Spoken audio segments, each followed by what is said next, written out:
Hi, Bill Henshaw here again, one of my YouTube current events videos. And I've discussed this subject before, but I want to revisit it because it's a very important one. And that's saying goodbye to your mortgage, capital MORT, death. And not only can that be done, the good news is that you have so much power there you can't stand it. But they've never wanted you to know that on the other side, especially the New York bankers that control all this mortgage crap. In pure point of fact, if you use the multiple unopposed constitutional issues I advocate, send me an email, youwinnincourt@gmail.com. I'll send you information on what I have and what I do. We have all of the power here because we can flat out prove, even in their corrupt courts, which we'll probably never see for a variety of reasons, that you were fraudulently induced into a mortgage agreement because they didn't identify all the terms and conditions thereof, like the fact, for example, that the dollar is undefined in American law. Don't know what the hell it is. So that raises some questions that they don't want to come anywhere near. And trust me, I know the money issue as well as anybody in the country. If I say so myself, it ain't bragging if you can do it. And that issue I know. And, that gets you right off the hook right there. But there's a lot more to it than just that. And bear in mind, what do they do when they make a mortgage? They type in a few computer keystrokes, put some money in your account, quote unquote, in undefined dollars, and then expect to recover your property in the form of your time and labor for 30 years or maybe more to pay the bastards back. And wouldn't you know, the U.S. Supreme Court has ruled that when you use paper money, in payment of debt, it doesn't pay the debt, it discharges the obligation and the debt remains due. One of the many facts you'll learn by getting my constitutional defense document package. Send me an email, youwinnincourt@gmail.com, and I'll be happy to send you information on that, what I do, and how I do it. So we have that problem. And the other problem we have, or one of the other problems, is that if the dollar is defined, it appears like it's defined by the President of the United States, ostensibly acting as Commander in Chief of the Armed Forces. Comes under 12 USC 95 A and B. That's the damn Federal Reserve Act of 1913. But that's no problem because we can prove that that law was never on the books. You're absolutely going to love it. And in fact, laws going back further than that too, because there's no quorum in Congress, there's no racial representation, there's no states. It's a jigsaw puzzle. I mean, it's amazing when you learn what it is that we're supposed to have as opposed to what we do have. And just like me, I didn't get it 50 years ago either. They didn't teach me a damn thing in ninth grade civics and 10th grade U.S. history and what have you. And I was so ignorant when I got out of high school, I volunteered for the U.S. Marine Corps at the height of the Vietnam Tet Offensive. Probably could have been killed and would have been had my mom, bless her heart, not put a hex on the Marine Corps and said, they're not going to get you. And lo and behold, they didn't. It's a funny story for another time, but I had the shortest tour of duty, active tour of duty in the history of the Marine Corps. 3 hours. Very funny story, and it's why I'm here today, and one big reason why I'm doing what I'm doing now. So that said, you get into all these issues and you find out, no judicial courts, no states, no Republican form of government. I mean, it goes on and on and on. And we have rights and we're entitled to all of these things, but they conveniently forgot to tell you about any of that when they fraudulently induce you into the agreement. And oh, by the way, there are no statute of limitations on fraud, deceit, and treason. Goes back as far as at least the statute of fraud, 1679, enacted by Parliament. So it doesn't matter how long ago this happened. You have a viable quote unquote cause of action or a common law a case, and we can make it. And the leverage we have, it isn't just your case. If we get one case that gets in the courts and gets decided, especially out of 9 parts, aka the U.S. Supreme Court, and they're going to have to either decide it in our favor or tell the American people there is no constitution. And I'm not sure how viable an alternative that is. But they do have the sworn duty, if they're going to make the statement that we're wrong, is to tell us that there's no constitution, and then we'll take it from there and see what happens. If that ever happens, by the way, I get a lot of money in Smith and Wesson stock. Um, but that said, one case, one case, it does away with all mortgages from Portland, Maine to Portland, Oregon. See you later. That's the leverage we have. This is also true in other areas, criminal courts, things like that, family court, you name it, because the issues apply across the board. It's absolutely astounding. And I can not only prove all of it, I have documentary, relevant, admissible evidence, and I can do quite a lot of it a cappella off the top of my head, as they found out in South Carolina when I shut them down in the first 30 seconds of my initial appearance in my felony case there. After, by the way, a 2-month journey from coast to coast on 4 different federal unmarked military aircraft. What does that tell you about the jurisdiction and venue? And this was in the cradle of states' rights. Didn't have a clue.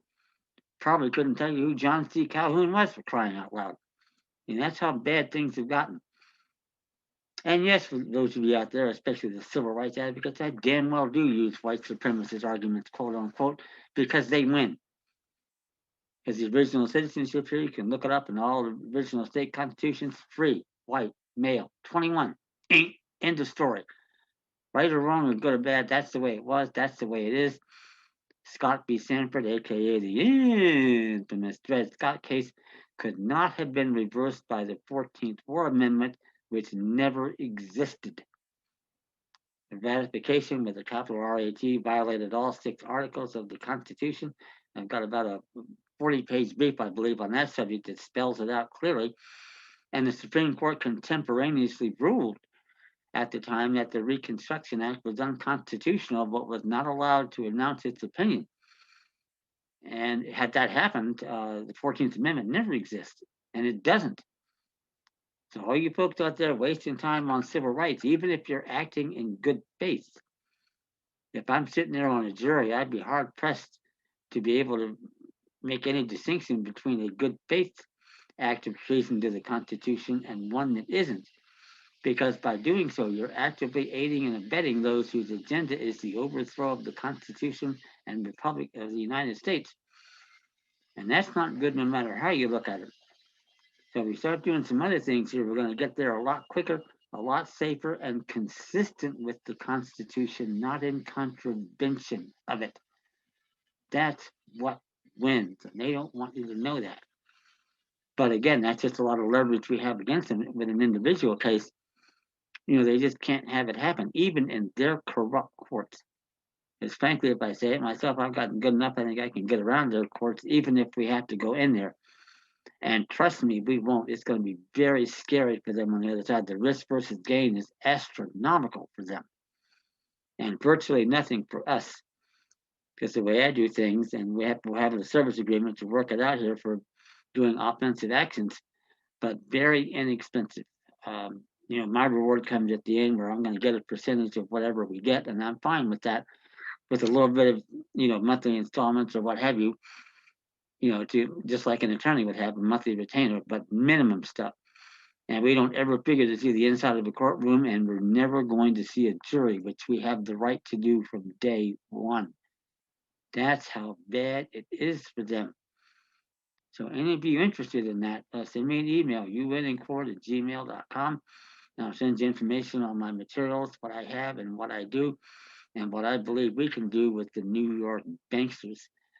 And the evidence is overwhelming. You just have to know that it's there, how to get it, and how to apply it, and how to distinguish our case from a long line of case law crap from the U.S. Supreme Court for at least the last 90 plus years. Nothing but 14th Amendment case law crap that doesn't apply to us, even if the amendment exists, which you'll learn doesn't.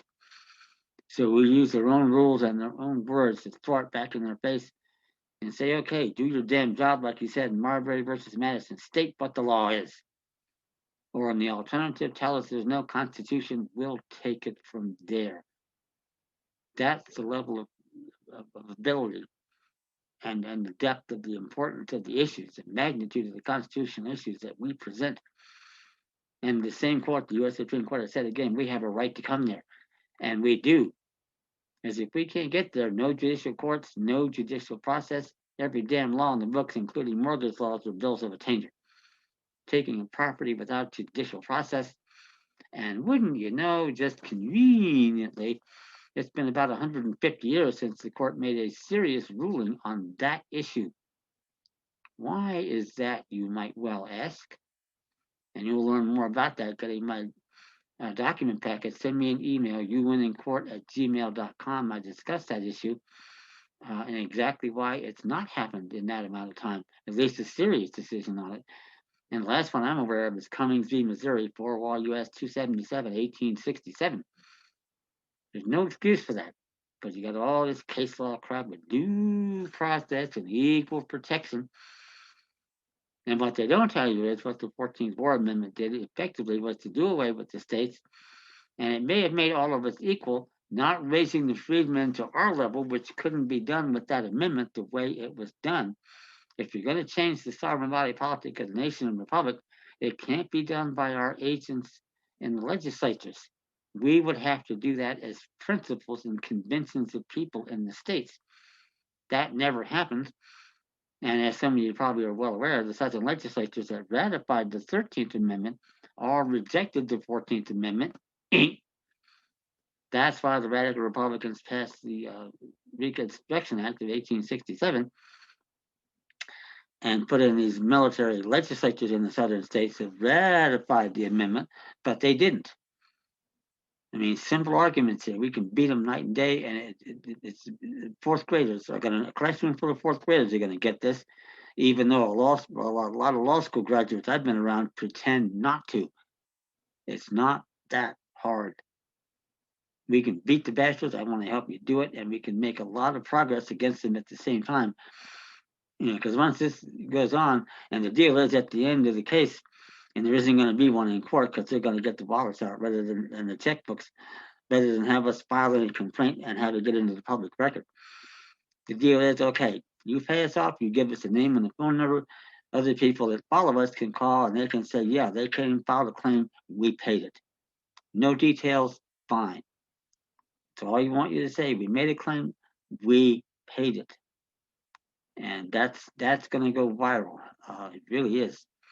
So it's exciting stuff, and I'm glad to be in this position. I'm one of the few that's ever gotten this far, but I've been at it for 5 decades, 15 years all in, and that's what it takes to beat these bastards, and that's what I'm offering to you. So that being the case, send me an email, youwinnincourt@gmail.com, and I'll send you information on my materials, what I have, and what I do. In the meantime, subscribe, like the videos, tell your friends, get the word out. The sooner we start doing this, and especially with all of us together, Americans, Africans, and Asians, and cut out this divide and conquer crap they've been doing for 150 years, we get there all the faster and everyone benefits. And now they have to recognize the fact that we have a life, we have meaning, life, liberty, and the pursuit of happiness. And among other things, this will make a big change in the way law enforcement does handle people now, because they're going to be personally liable if the court they're going to take you into doesn't have jurisdiction. Now, a lot of that's because that the governor hasn't exercised his sworn duty to see the laws are faithfully executed.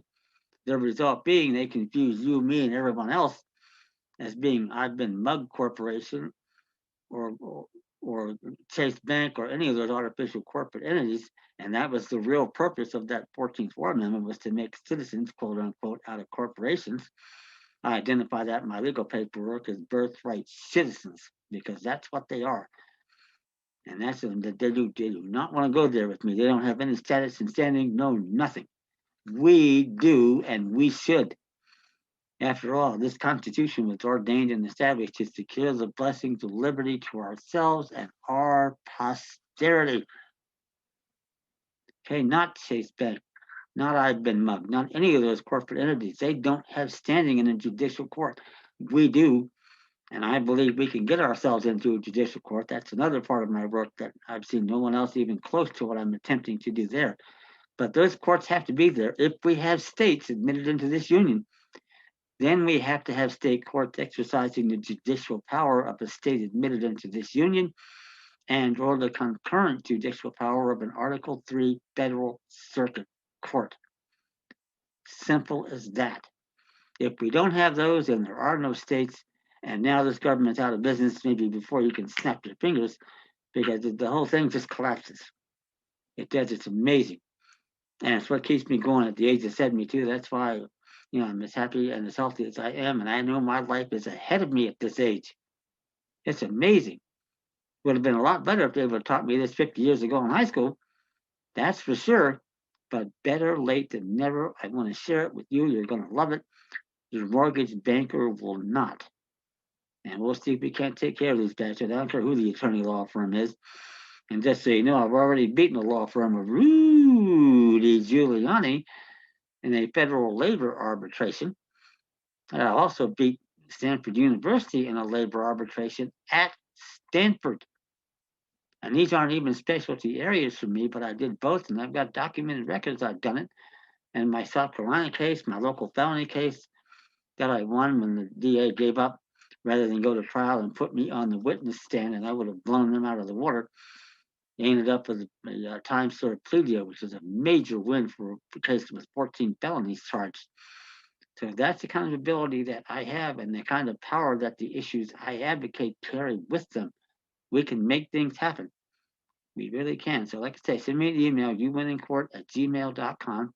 Remember to subscribe, like the videos, get the word out. Thank you.